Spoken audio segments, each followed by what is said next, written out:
E Deus é equilíbrio, né? Sim. Então tudo é muito equilibrado, enquanto que do mundo é isso, é o desequilíbrio, que é o que a gente vê aí, com tantas pessoas sofrendo com burnout. É verdade. Com, enfim, às vezes até questões fisiológicas, porque o seu emocional, o seu estresse tá lá.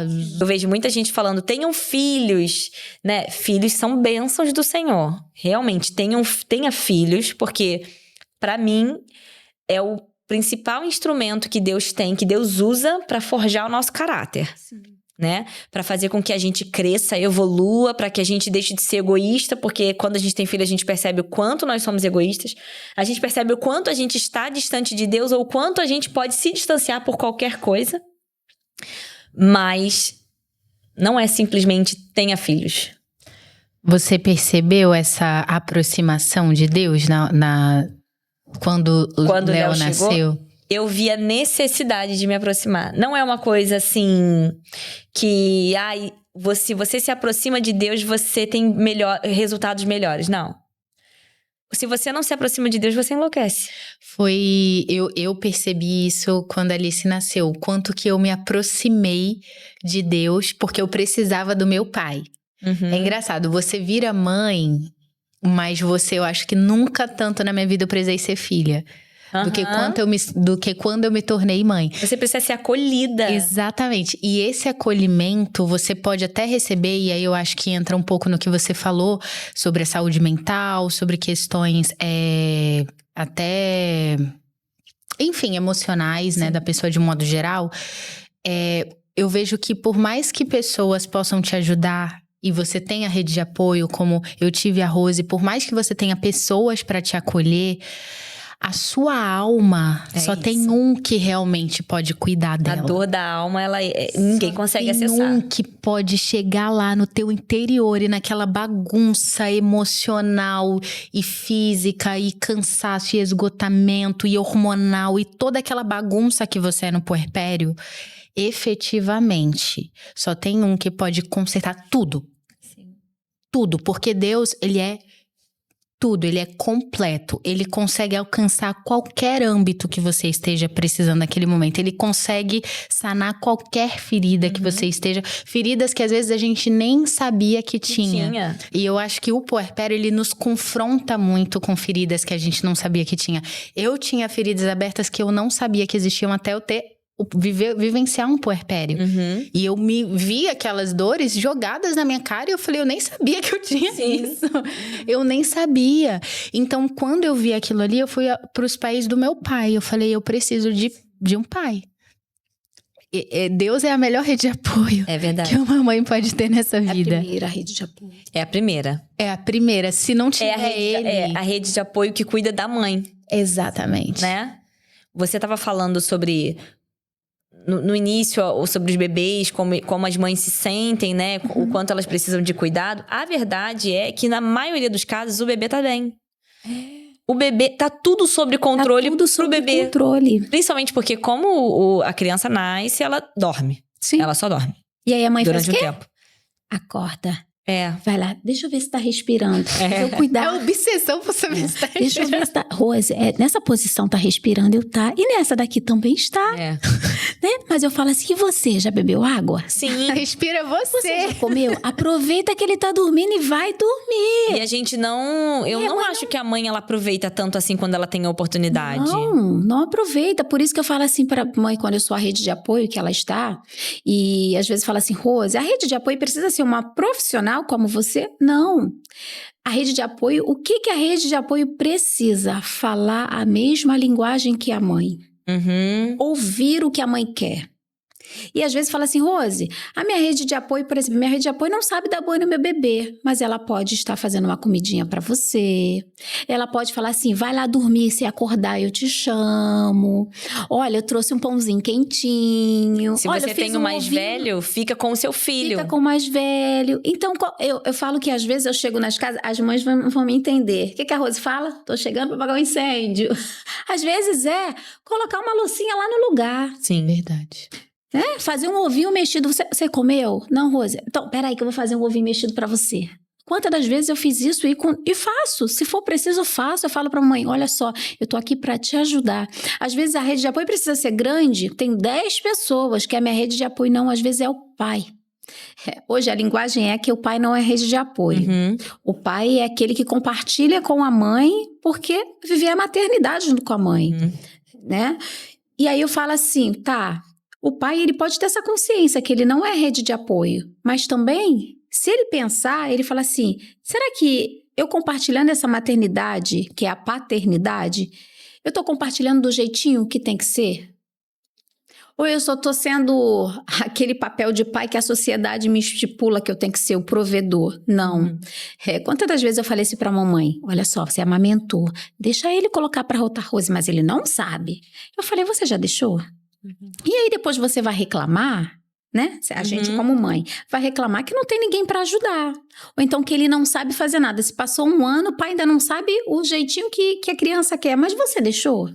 Você deixou o bebê chorar um pouquinho com ele? Por que pode chorar com você e não pode chorar com ele? Obrigada, Rose. Muito obrigada. Tá lavando a minha alma. Isso é uma coisa que as pessoas não aceitam. Mas cadê a mãe, gente? As pessoas... Não é nem bem visto, você não acha o pai que ajuda? Não, essa questão do deixar o filho chorar um pouco mais, até que o pai, ele aprenda como lidar. Eu tenho isso na minha família mesmo. Eu acho que é um pensamento muito antigo. De que a mulher, ela precisa realmente ir lá e resolver o que precisa ser feito com relação aos filhos. Porque os filhos cabem à mãe, né? E muitas vezes, o Léo mesmo, grande, tá chorando no banho com o Alê. E tem sempre uma pessoa que fala, Amanda, vai lá. Você vai deixar o seu filho chorando desse jeito? E eu falo, gente, eu vou. Eu realmente vou. Porque senão eu não tenho vida. E assim, o meu marido, ele precisa se ajustar. Ele precisa entender. Você não tem como entender qual é a dor da criança se ela não chorar. Exatamente. E eu tive que aprender na marra a entender os choros, né, dos meus filhos. Nem sempre minha filha quer dormir no meu colo. É uma bebê que às vezes está extremamente estressada, incomodada, não sei o que está acontecendo, coloco ela no berço, viro de lado, bato no bumbum, dormiu. E eu fico... Como eu saberia disso se eu simplesmente... Ai, não quer dormir. Tá, sai do quarto, deixo ela ali e eu vou fazer outra coisa. Não é assim. A maternidade, a paternidade, ela é tentativa e erro. Constante. Né? Você tentou, errou e continua. Não tem pra onde correr. E as pessoas, elas realmente têm isso. A mãe vai lá e a mãe resolve. Mas nem sempre a mãe resolve. Deem a mãe o direito... Deem a ela o direito de não resolver. Às vezes nem a mãe resolve. Vou dar exemplo pra você. Episódio de cólica. A cólica nada mais é do que o intestino lá brigando, né? Pra soltar aquele punzinho. Então, às vezes, tem a disquesia. Gente, só vai passar quando soltar o punzinho. Ou então, aquele episódio, muitas das vezes eu vejo, vamos na técnica, a técnica do vamos. Às vezes você faz xixi 2 horas. 2 horas e a cólica vai passar quando tem que passar. A pediatra falou isso pra mim, Amanda, disquesia. Quando o organismo amadurecer, vai passar. Enquanto não amadurecer, você vai lidar com isso. E é disquesia, acontece. Eu falo pra mamãe, falei assim, olha só, pode ser o meu colo. Rose, mas eu não consigo. Consegue, vai passar. E aí, por que pode chorar no colinho da mamãe? Gente, eu não tô dizendo aqui, tá, mamãe, que você que quer ficar com seu bebê no colo, que você se sente segura naquele momento, que tá errado. Eu tô dizendo o seguinte, que a disquesia vai passar quando ela tiver que liberar o gás, seja no seu colinho, seja no colinho do papai, da cuidadora, da babá. E o que a gente tem de experiência disso? É que nesse momento, às vezes a mamãe tá tão agitada que nem vai passar. E ela fala assim, ué, passou no seu colo e não passou no meu? Não, ia passar no seu também, iria passar na da cuidadora. Você não... É verdade, a sua euforia daquele momento não fez você relaxar. Exato. E aí, gente, e tá tudo bem. Por que a mamãe ela não pode se dar o privilégio daquele momento ela aceitar aquela ajuda, como eu tô dizendo do papai, e falar assim, poxa, eu quero ir ali fazer minha unha. Eu já dei mamar, tá tudo sob controle. Aí chega lá no salão, mas você tem um bebê de 2... Tá tudo bem? As pessoas logo falam, mas você deixou pra vir fazer a unha assim? Eu quero, porque as pessoas deixou com o pai? Você deixou com o pai? O pai sabe cuidar? Não, e aí? Não, as pessoas ficam meio chocadas. Ai, é verdade? Eu acho que as pessoas ficam meio Você deixa com a chocadas babá? quando o pai... Sozinho em casa? Não tá sozinho, tá com a babá. Não tá sozinho, tá com o pai, tá com a avó, gente. E tá tudo bem. Por que que as pessoas acham que a maternidade só é maternidade? Existe a Débora profissional, existe você a esposa, e existe a Rose profissional, existe a Rose que gosta de estar com amigas. Eu falo hoje pro meu marido, eu falo assim, vontade de tomar um cafezinho com a minha amiga. E eu vou lá. Isso faz um bem tão grande. E aí eu falo assim, gente, eu sou a Rose que gosta de estar com pessoas. Sim. E eu quero me dar porque eu trabalho, sim, com famílias, eu preciso estar bem. A coisa que eu falo para Deus sempre, Senhor, se eu entre nessa casa antes de mim. Eu sei que a gente tem dom, a gente tem talento dado por Ti, mas eu quero chegar lá porque eu não sei o que eu vou encontrar, tá? Eu posso chegar na casa da Débora e tá tudo tranquilo, mas também posso estar na casa da Débora, Rose. Não passei o dia legal, agora nesse momento está legal, mas o dia foi assim. E também posso chegar na casa da outra cliente, Rose, ó, hoje tive um dia relax. E a noite não sei. Sim. Então eu falo para Deus o seguinte, Senhor, que eu seja um instrumento do Senhor para cada família da maneira que ela precisa receber. Eu tenho as técnicas, eu sou a profissional X tempo, mas eu não sei nada se o Senhor não for comigo. E é a mesma coisa que eu falo para as mamães. Quando a gente fala desse momento de vulnerabilidade, olha só, gente, olha quantas coisas fisiológicas que a mamãe está passando. A estrogestação é para o bebê e é para a mãe também. O corpo dela está querendo voltar, mas ele tem que ser adaptado todos os dias. E se a mamãe entender isso, que as questões hormonais também influenciam nisso, os pitacos, mas com fulano foi desse jeito, também tem que fazer desse jeito, a mamãe entra o quê? Em transe. E depois chega aquele momento, realmente, tá? Eu tô falando que eu já peguei eu já peguei mamães que falassem pra mim, Rose, eu tô exausta. Eu não sei nem como eu tô. Não, eu prefiro dormir do que comer. Eu falei, não, você vai dormir, você vai comer também. Porque não adianta, porque ela amamenta. Gente, a amamentação É puxado. é puxado pra caramba. Todo mundo fala tanto de amamentação, mas ninguém fala o quanto é difícil. É emocionalmente puxado. Não é só fisicamente. Não é só né? fisicamente, é emocionalmente.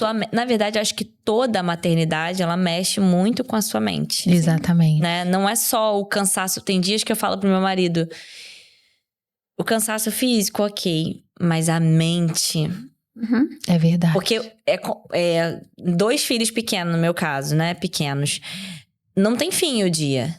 Porque se eu coloco ela pra dormir 10 da noite e ela vai acordar daqui a 3 horas pra mamar, às 10 da noite eu ainda vou tomar o meu banho, às vezes eu vou fazer uma janta com o meu marido, vamos sentar juntos, acordou. Ou seja, meu dia não acabou. Eu vou amamentar, ela vai dormir por mais 3 horas, aí eu vou dormir. Né? Então eu dormi por 3 horas e ela já acordou de novo. Então é uma coisa que não tem fim. Pode não ser assim pra todo mundo, né? Tem a mãe que tem um descanso maior, mas é assim pra mim. Não, Vou trabalhar com a minha realidade. eu falo que quando eu sabia que a maternidade era 24 horas, mas eu não entendia que era literalmente 24 horas. Porque realmente você tem que estar ali disponível a hora que aquela criança precisar. E não só os bebês, as crianças. E é ali o tempo todo, né? E eu achei interessante o que a gente estava conversando sobre a questão do choro, né? Sobre não chorar no colo do pai, não deixa chorar. Eu tenho uma opinião sobre isso. Não sei se boa ou ruim, mas é a minha opinião. De que a questão, eu acho, para as pessoas, pelo menos é uma coisa que eu percebia. Não é nem se vai chorar no teu colo, se vai chorar no colo do pai ou no colo de quem vai chorar. Eu acho que as pessoas, elas têm muita baixa tolerância ao choro. Independente de qualquer coisa. Então, quando a criança chora, eu percebia uma movimentação de mover mundos e fundos para que ela parasse de chorar. E isso, às vezes, me causava até uma certa, assim, deixa chorar. Não tô falando pra deixar a criança desamparada chorando. Eu estou falando de que era a forma dela de se comunicar. Se toda vez que a criança chora, você tacava um brinquedo na cara dela, você não, sabe, você distraía de alguma forma. Você não conseguia nem achar o que estava incomodando. A causa daquele choro. Gente. Exatamente. Às vezes tem uma etiqueta na roupa que tá ali, que você esqueceu de cortar e tá arranhando a pele. Eu não sei. Só que eu percebia que era um desespero pra criança acalmar, mas é porque as pessoas não suportavam o choro. E assim, é algo que a gente tem que também se entender ali do porquê que aquele choro incomoda tanto assim. É lógico que choro é incômodo, mas não precisa ser esse desespero todo. É forma de comunicação. Quando eu entendi que o choro era uma forma de se comunicar, aquilo me deixou mais calma. Não precisava daquele desespero. Eu sou essa pessoa. A que é intolerante ao choro. Ah, é? Eu sou é o que eu falei sobre os filhos serem instrumento de Deus. O Espírito Santo realmente me incomoda em várias situações. Às vezes, vem assim na minha cabeça, você está sendo opressora. Porque ele tá chorando. E aí, eu não quero que acorde a mais nova. Então, eu começo a... Para de chorar de um jeito que eu vejo que o rosto dele é tipo assim... Poxa, eu só queria o direito de ser ouvido, de chorar. Sabe? E nesses momentos esses momentos de caos, né? É que o Espírito Santo aponta muitas coisas na gente. Verdade. Será que o problema é o choro do seu filho ou você é a pessoa intolerante? Você não exerce a paciência que você tem, né? Você é uma pessoa que... Tudo te estressa. Tudo tá estressando você. O problema é realmente quem tá te estressando ou você que tá com algum problema. Você tá desequilibrada. E aí você não tá tolerando, você não tá acolhendo, você não consegue acolher. Por que você não acolhe? Por que você não pode acolher uma pessoa? Sabe? E eu acho que é isso, esse exercício de você perceber como Deus te trata como filho. Porque nós somos acolhidos por Deus. Sim. Em todo o tempo nós somos acolhidos, né? Nas nossas fraquezas. E por que a gente, tendo um pai que nos acolhe, a gente não consegue acolher a nossa criança? Tem muito aquela questão de assim, eu não fui acolhido pelo meu pai físico. Então, como eu não fui acolhido pelo meu pai físico, eu não me dou a oportunidade de ser acolhida pelo meu pai espiritual. Eu não dou a oportunidade de Deus me mostrar que Ele é o meu pai em primeiro lugar e que Ele pode me dar o acolhimento que o meu pai físico não me deu. Então, eu não aprendo a acolher. Eu não permito que Deus me ensine a acolher, né? E esses momentos de caos, eles são importantes. Com o filho, o caos que se instala às vezes no casamento por causa dos filhos, por causa da casa ficar de cabeça para baixo. Deus, Ele tá sempre falando com a gente nesses momentos. É verdade. De caos. Eu reparei uma coisa em mim, que era o seguinte. O Léo não dormia. O Léo tinha um grande problema com sono. Era uma coisa assim, surreal. E também eu não sabia como lidar. Eu acho que o que você falou, a mãe fica tão assim, nervosa com a situação, que ela não consegue se acalmar para que ela acalme a criança. Ela não consegue se acalmar para reparar o que ela pode fazer de diferente com a criança. Então eu não conseguia fazer ele dormir. E eu chorava com ele no colo, ninando ele. E falava, meu Deus, tenha pena de mim. Por favor, eu preciso que o senhor fique com pena de mim. Tenha pena, porque eu tô com muito sono. Parece que eu vou enlouquecer. Eu quero dormir, eu tô cansada. Eu fiquei o dia todo na função com essa criança e ele não dorme. E ele já acordou várias vezes. E eu ficava naquela coisa, querendo que Deus tivesse pena. E que eu era uma super vítima. E completamente desequilibrada, porque assim, se você vai ter filho, prepare-se para os momentos de turbulência. Mesmo que nada te prepare totalmente para viver aquilo, esteja ciente pelo menos de que os momentos de turbulência vão acontecer e eles têm um período para acontecer e para terminar. E aí eu percebia que Deus não me atendia. Porque eu pedia para que ele tivesse pena e eu pedia misericórdia e, por favor, faz esse menino dormir. E não adiantava nada. Eu comecei a ficar frustrada com Deus. Muito frustrada. E aí eu pensei assim, quer saber? Eu não vou mais orar por isso. Porque se eu orar, eu vou ficar chateada com Deus. Porque ele não quer me atender. E um dia eu conversei isso com meu marido. Deus realmente não queria me atender nisso. E é muito duro você perceber que Deus, ele não quer te responder numa determinada coisa. Mas ele não é obrigado. Ele não quer responder a gente em tudo. Essa é a verdade. Imagina se você disser sim pra sua filha em tudo. Não dá. Todas as vezes que ela precisar de ajuda, que ela acha que está precisando de ajuda, você vai lá e resolve por ela. Deus, ele é assim. Ele não é esse pai que vai fazer tudo por você o tempo todo. Porque senão você não aprende. E eu percebi duas coisas. A primeira, eu não estava disposta a lidar com a infância do meu filho, com o desenvolvimento dele, a paciência de esperar que ele aprenda a dormir, que ele se sinta confortável em dormir sozinho, no berço, longe de mim, porque assim, filho dorme na cama da mãe e do pai perfeitamente bem. O problema é tirar da cama. É verdade. Então tem algo de errado. Você dorme acompanhada com seu marido, mas o seu bebê tem que dormir sozinho. Então, assim, é um pouco duro também. E a gente não quer esperar que a criança tenha maturidade pra isso. Então, Deus me mostrou isso. Você não aceita. Você teve o filho, mas você só quer uma parte. Você não quer a parte difícil. Mas você sendo minha filha, eu tenho que aceitar a sua parte difícil. E uma outra questão. Tapas na cara. Né? Pois é. E o quanto você se frustra com Deus. Tudo é motivo de frustração. Não ser atendido é motivo de frustração. São duas coisas que eu precisei trabalhar em mim. E esses dias, acho que foi ontem ou anteontem, eu falei com meu marido. Você percebeu que o Léo, ele tá dormindo a noite toda no quarto dele? Eu faço ele dormir na minha cama, porque pra mim é mais fácil, mais confortável. Eu divido as crianças num primeiro momento, ninguém acorda ninguém. Meu marido chega do trabalho, ou eu mesma coloco ele na cama dele e ele tem dormido a noite toda. No máximo, ele dá uma choradinha, meu marido vai lá... Despertar. Bota ele pra dormir de novo e ele aceita. Ele não aceitava desde que a irmã nasceu. Então, isso tem alguns pontos. O primeiro, a irmã está dormindo no quarto com ele. Então, ele percebe que ele não tá sozinho. Os pais estão acompanhados, mas ele também tá acompanhado. Uma segunda questão, a gente botou ele pra dormir com o nosso travesseiro, que agora ele diz que é dele, e com o nosso cobertor. Tem cheiro. Tem cheiro. Tem memória afetiva. Eu dormia na cama dos meus pais com isso. A parte da cama dos meus pais está aqui comigo agora. E a terceira coisa, maturidade. Ele simplesmente agora se sente seguro em ficar sozinho no quarto dele, na cama dele. Ele só tem 2 anos e 4 meses. Quem tá vivendo parece uma eternidade, mas foram só 2 anos e 4 meses. É pouco tempo. Ele vai viver por quantos anos? 70?